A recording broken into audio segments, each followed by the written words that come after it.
Center for Migration Studies was established in 1964 with the participation of Bishop Nicholas DiMarzio, who today is chairman of the board.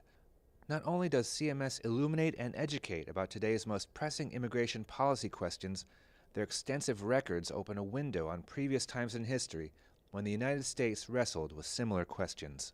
A look inside the CMS archives shows how the church worked with the government to resettle thousands of refugees displaced by World War II.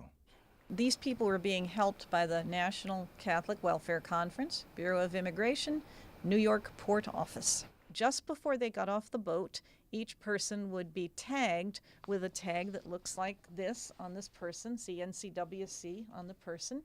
And their job, when they got off the boat, was to look for someone with an armband that said NCWC.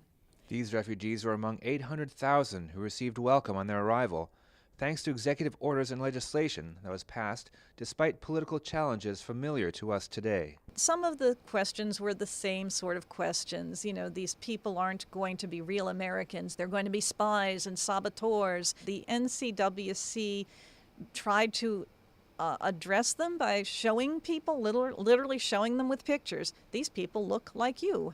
They are like you. Does anyone know what became of these people and the families here in the United States? Well, their children and grandchildren know what became of them because their children and grandchildren sometimes contact us. They have, some kind of record in their home that leads them back here. And if they can tell me the date of arrival, I can usually find the people's names on a ship manifest.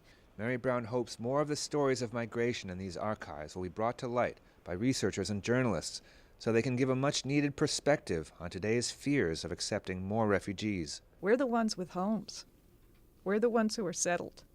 And you can imagine how nervous and anxious these people were, coming to this country.